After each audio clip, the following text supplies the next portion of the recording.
নবী সাল্লাল্লাহু আলাইহি ওয়াসাল্লাম একদিন ঘুম থেকে উঠলেন ভয়ে পেয়ে, আতঙ্কিত হয়ে। নবীজি ভয়ে পেয়ে আতঙ্কিত হয়ে ঘুম থেকে উঠে বলছেন, লা ইলাহা ইল্লাল্লাহ, লা ইলাহা ইল্লাল্লাহ। তার স্ত্রী পাশে যিনি শুয়ে আছেন তিনি বলছেন নবী সাল্লাল্লাহু আলাইহি ওয়াসাল্লাম বলছেন, ওয়াইলুল লিল আরব, ওয়াইলুল লিল আরব মিন শাররি কাদ ইখতারাব।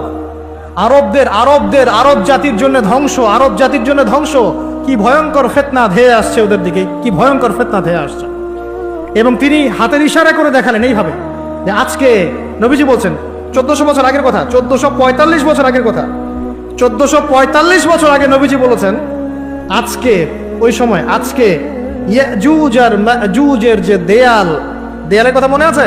জুলকারনাইনের সময় এই দেয়াল এতটুকু পরিমাণ খুলে দেয়া হয়েছে, এতটুকু পরিমাণ খুলে দেয়া হয়েছে 1400 কত বছর আগে?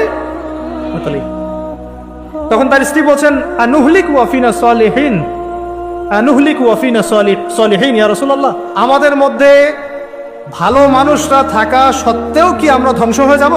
আপনি যে বলছেন ওয়াইলুল লিল আরব, আরবদের জন্য ধ্বংস। নবীজি বলছেন, নাম হ্যাঁ ধ্বংস হয়ে যাবে। ইযা কাসুরাতিল খাবাস, যখন নগ্নতা, বেহায়াপনা, অশ্লীলতা সমাজে রন্ধ্রে রন্ধ্রে ছড়িয়ে পড়বে, তখন আলেম জালেম সব ধ্বংস হবে। এই হাদিসটা অকাট্য হাদিস বুখারী মুসলিমের, মানে এটা সহিহ, এটা বিষয়ে কোনো সন্দেহ নেই। তাহলে নবীজি 1445 বছর আগে বলছেন যে আরবদের জন্য ধ্বংস ধেয়ে আসছে, এবং দেয়াল এভাবে খুলে দেয়া হয়েছে। কাদের দেয়াল? ইয়াজুজ আর মাজুজ। আর ইয়াজুজ আর মাজুজের সাথে আরবদের ধ্বংসকে সম্পর্কিত করা হলো না? ইয়াজুজ আর মাজুজের সাথে আরবদের ধ্বংসকে সম্পৃক্ত করা হলো এবং বেহায়াপনাকে সম্পৃক্ত করা হলো। বুঝতে পারছেন? আরব জাতির ধ্বংসের সাথে ইয়াজুজ মাজুজকে কানেক্টেড করা হলো এবং অশ্লীলতাকে, কি বলেন, অশ্লীলতাকে কানেক্টেড করা হলো। এখন আপনি চিন্তা করে দেখেন, সারা বিশ্বে পর্নোগ্রাফি কারা ছড়িয়ে দিয়েছে? বলেন দেখি। পর্নোগ্রাফি কি বেহায়াপনা না? সমাজের ইযা কাসুরাতিল খাবাস, যখন সমাজের রন্ধ্রে রন্ধ্রে বেহায়াপনা ছড়িয়ে পড়ে নাই? হাদিসটা মিলান।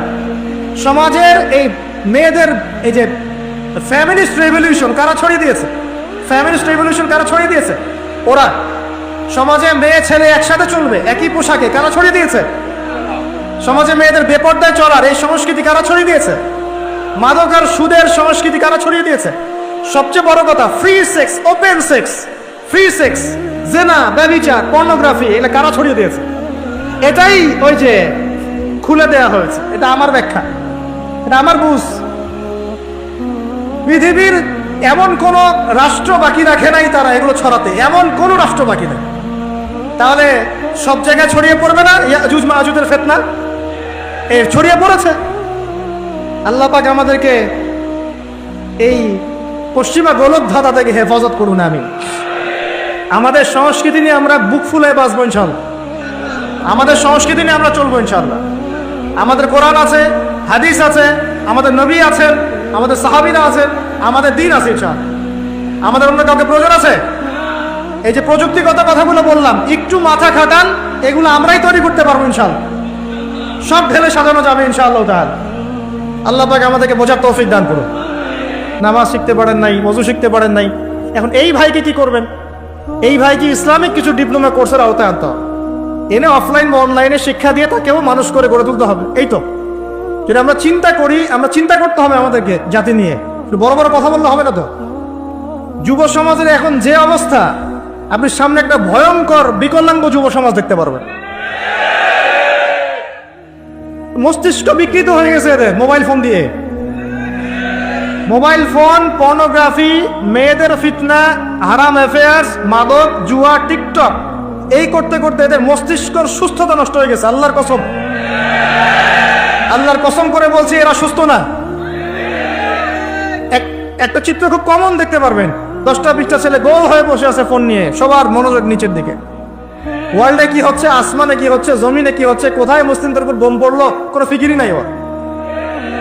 আপনি মনে করেছেন যে এই যুব সমাজ আগামীতে দেশের হাল ধরবে? আমি হলফ করে বলতে পারি কোনোদিন দেশের উপকার করতে পারবে না। আপনি নষ্ট করে ফেলছেন যুব সমাজকে, নষ্ট করে ফেলছেন একদম। এদেরকে সুস্থতার দিকে নিয়ে আসতে হলে ইসলামী শিক্ষার কোনো বিকল্প নাই, নামাজের কোনো বিকল্প নাই। এদেরকে সামাজিক কাজে লাগিয়ে দিতে হবে, সোশ্যাল কাজে, সামাজিক উন্নয়নমূলক কাজে, এই যে মানবতার সেবামূলক কাজে, প্র্যাকটিক্যাল কিছু কাজে, কিছু বানাও, কিছু করো, সায়েন্স নিয়ে ঘাটাঘাটি করো, কিছু প্রযুক্তি উদ্ভাবন করো, তোমরা কিছু করো। দেখেন আমরা যত কিছু ব্যবহার করি সব কিছু কিন্তু ইহুদি খ্রিস্টানদের। এই যে আমি যে মাইকে কথা বলছি, এই মাইকে ইসলামের বড় বড় কথা বলছি, এই মাইকটাও দেখা যাবে যে মুসলমান তৈরি করে নেয়। তাহলে এটা কি কাম্য ছিল? আর এই বিশ্বের যত শিক্ষার বুনিয়াদ, এই বুনিয়াদী শিক্ষা দিয়েছে মুসলিমরা। বিশ্বাস না করলে খালি আপনি 1200 বছর ইতিহাসটা পড়ে দেখেন। ইবনে সিনার নাম শুনেছেন? চিকিৎসা বিজ্ঞান দাঁড়িয়ে আছে ইবনে সিনার উপরে, নাম শুনে নেই? জাবির ইবনে হাইয়ানের নাম শুনেছেন? এই কেমিস্ট্রি না থাকলে আপনি ওষুধ তৈরি করতে পারবেন না। কেমিস্ট্রি না থাকলে কি পারবেন না? মেডিসিন তৈরি করতে পারবেন না। এটা দাঁড়িয়ে আছে কেমিস্ট্রি জাবির ইবনে হাইয়ানের উপরে, যাকে ইউরোপে বলে গ্যাবর ইবনে হাইয়ান। এরকম নাম প্রচুর আছে। আপনি এই যে ম্যাথামেটিক্সের কথা বলেন, জ্যোতির্বিদ্যার কথা বলেন, তারপরে প্রাণীবিদ্যার কথা বলেন, এই রক্ত সংবহন তন্ত্রের কথা বলেন, এক একটা সাবজেক্ট ধরে ধরে দেখেন, সবগুলার গোড়ার মধ্যে আমাদের মুসলিম মনীষীদের অবদান আছে। এমনকি এই যে পুরো বিশ্বের যে দর্শনগুলো চলছে, যত দর্শন, ফিলোসফিক্যাল থটস, আমরা ফিলোসফি পড়েছি, এই ফিলোসফিগুলোর গোড়ায় গিয়ে আপনি দেখবেন সব মুসলিম দার্শনিকদের নাম লেখা আছে। আমরা ইমাম গাজালির নাম জানি না, ইবনে রুশদের নাম জানি না, হ্যাঁ আমরা অনেক কিছু জানি না। আসলে আমরা শেকড় ভুলে গেছি এখন। বিশ্বাস করেন আমরা এই যে প্রযুক্তি, মোবাইল ফোন, টিকটক, মেয়েদের পিছনে ঘুরতে ঘুরতে, অ্যাফেয়ার, বাইক চালানো, আমরা আমাদের জীবনের লক্ষ্যই ভুলে গেছি। আল্লাহ পাক আমাদের যুব সমাজকে তাদের জীবনের লক্ষ্য বোঝার তৌফিক দান করুন। ভাই আল্লাহ পাক আপনাকে এমনি এমনি সৃষ্টি করেন নাই, আমাকে এমনি এমনি সৃষ্টি করেন নাই। আল্লাহ পাক চান আমাদের কাছে আমরা যেন তার দ্বীনের জ্ঞান অর্জন করি এবং এই জ্ঞান অনুযায়ী আমল করি। এই আমলটা সমাজে ছড়িয়ে দেই, ইসলামের দাওয়াতের মেহনত ছড়িয়ে দেই, যাতে একটা সময় হলেও যেন আল্লাহর জমিন, আল্লাহর দ্বীন কায়েম পায়। এটা আল্লাহ পাক চান আমাদের কাছে। আল্লাহ পাক আমাদেরকে এই জন্য সৃষ্টি করেন নাই যে একটা মেয়ের জন্য আত্মহত্যা করে ফেলবেন। একটা মোবাইল ফোন একটা মেয়েকে কিনে দিয়েছেন, তার জীবন নষ্ট করে ফেলছেন। যে বাবারা মেয়েদেরকে ফোন কিনে দিয়েছেন, জীবন নষ্ট করে ফেলেছে এবং তার মাধ্যমে আরো 10টা ছেলেরও জীবন নষ্ট করেছে। আর সত্যি কথা বলছি, এখন আমরা তো ঢাকা শহরে থাকি, মানে এখানে ছেলেদের চেয়ে মেয়েরা বেশি পথ। হ্যাঁ, খুব ভালো লাগে ওদের। কি ভালো লাগে? একটা ছেলের সাথে বাইকে করে ঘুরবে, টাকা খসাবে, এখানে ওখানে ডেট করবে, এগুলোতে খুব মজা পায়। এগুলোর জন্য কি তাকে সৃষ্টি করা হয়েছে? আপনি বলেন এই মেয়েদেরকে আপনি যখন ঘরে নিয়ে আসবেন, আমি নারী বিদ্বেষী কথা বলছি না, নারীদেরকে আমরা অনেক অনেক সম্মান করি, অনেক শ্রদ্ধা করি। আমাকে জন্ম দিয়েছেন একজন নারী, আমাকে দিনের পথে চলতে আত্মবিশ্বাস যোগায় পিছন থেকে, ঘরের নারী যোগায় কিনা? আমার নিজের কন্যা সন্তান আছে, আমরা মেয়ের বাবা।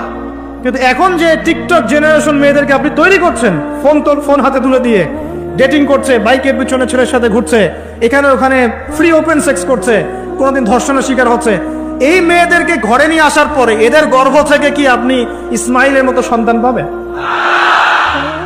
এদের সাথে তোমরাও দেখা যায় যে অনেক সময় প্রেম করতে ভালো লাগে, এই মেয়েদেরকে কেউ বিয়ে করবে না।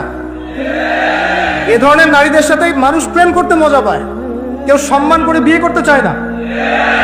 করলেও দেখবেন 2-1 বছরের মধ্যেই নাই শেষ সম্পর্ক, গায়েব। তো অনেক দূর চলে আসলাম, এত দূর আসতে চাইনি, কথার পিঠে চলে আসলো যে সমস্যা হচ্ছে গোড়ায় আমরা আমাদের যুবক যুবতী, আমাদের ছেলে মেয়েদেরকে দিনই বুনিয়াদি ইসলামী শিক্ষা দিচ্ছি না। এটা শিক্ষা দেওয়ার দায়িত্ব প্রত্যেক পিতার, প্রত্যেক মাতার। সে মাদ্রাসায় পড়ুক আর জেনারেল লাইনেই পড়ুক, আপনাকে শিক্ষা নিশ্চিত করতে হবে। কিভাবে করবেন এই হেডেক এখন আপনার, আমার আর হেডেক নাই, আমি দিয়ে দিলাম হেডেক আপনাকে। এই হেডেকটা আমার মাথায় ছিল, আপনাকে দিয়ে দিলাম, আপনি চিন্তা করেন কিভাবে করবেন। এখন পারলে অফলাইনে করেন, না হলে অনলাইনে করেন। অনলাইনে আচ্ছা আলোচনা চলে আসছে, একটা কথা বলে দিই, অনলাইনে অনেক রকম কোর্সেস চলছে। তবে আমি নিয়াত করেছি ইনশাআল্লাহ, আমি আরো কয়েকজন ওলামায়ে কেরামদের সাথে পরামর্শ করেছি, এমনি এখনো করে যাচ্ছি। কমপক্ষে বরেণ্য 8 থেকে 10 জন স্কলার বা আলেমদেরকে নিয়ে অনলাইনে ইনশাআল্লাহ আমরা একটা মাদ্রাসা খুলবো ইনশাআল্লাহ। এটা অফলাইন না, অনলাইন মাদ্রাসা। আমি নাম দিয়েছি তোহা জিন্নুরাইন ইসলামিক অনলাইন মাদ্রাসা। আমি দোয়া করি আল্লাহর কাছে, আল্লাহ পাক যেন এই মাদ্রাসাকে কবুল করেন। এর ওসিলা করে আল্লাহ পাক লক্ষ লক্ষ কোটি কোটি যুবককে দ্বীনের জ্ঞান শেখার তৌফিক দান করেন, যুবতীদেরকে দান করেন, আমাদের ছোট ছোট সোনামণিদেরকে দান করেন। যারা অফলাইনে দিন শিখতে পারছে না, আল্লাহ যেন অনলাইনে শেখার তৌফিক দান করেন। তো এখানে বেশ কয়েকটা লেভেলে বেশ কয়েকটা কোর্স লঞ্চ করা হবে ইনশাআল্লাহ। যেমন বাচ্চাদের জন্য বুনিয়াদি নুরানি কোর্স। আপনার বাচ্চা আছে ছোট, 4 বছর 5 বছর বয়স, ভর্তি করাই দিলেন, নুরানি কোর্স করবে, কোরআন তেলাওয়াত করা শিখবে। এরপরে হিপস, একটা হিপসের কোর্স, আপনি অনলাইনেই হিপস করবেন। যাদের বয়স 10 বছর হয়ে গেছে, 12 বছর 15 বছর, অনলাইন হিপস করবেন। আপনি চলে, আপনার বয়স যদি 30-40 হয়, আপনিও করতে পারবেন, তো আপনার ব্যাচটা আলাদা হবে। এরপরে হচ্ছে আমাদের জেনারেল ভাইদের জন্য, জেনারেল শিক্ষিত দিনী ভাইদের জন্য ইসলামিক ডিপ্লোমা কোর্স। এটা কেমন? এখানে 4-5টা লেভেল থাকবে। লেভেল 1 মনে করেন, এখানে আপনার বুনিয়াদি জিনিস, আপনার আকীদা, আপনার কোরআন তেলাওয়াতের জ্ঞান, আপনার দৈনন্দিন জিকির আজগার, নামাজ, আপনার হাদিসের মধ্যে ফয়জুল কালামের মতো বই, ঠিক আছে, ইসলামের ইতিহাস, তারপরে ফিকহের মধ্যে ফিকহুল মুয়াসসার, এই ধরনের বই। মানে প্রাথমিক বুনিয়াদি যে জ্ঞানটুকু মাদ্রাসা দেয়া হয়, এটা ইনশাল্লাহ শিখবে। এটা শেষ করার পরে যাবেন লেভেল 2। লেভেল 2তে গিয়ে আরও হাই ক্লাস কিছু বই পাবেন। ওখানে আরও কিছু সাবজেক্ট অ্যাড হবে, ইসলামিক পরিবার, ইসলামিক অর্থনীতি, ঠিক আছে, ইসলামিক জিওপলিটিক্স, স্ক্যাটোলজি, এরকম কিছু সাবজেক্ট আসবে। এটা দিয়ে আবার কপি করে সবাই বানানো শুরু করে দিয়েন না, আমি তো বলে দিচ্ছি আর কি। আর বানালে আলহামদুলিল্লাহ কোনো সমস্যা নাই, এটাও দিনের খেদমত হবে ইনশাআল্লাহ। একজনকে দেখে যদি আরো 10 জন শেখে, সমস্যা কোনো সমস্যা।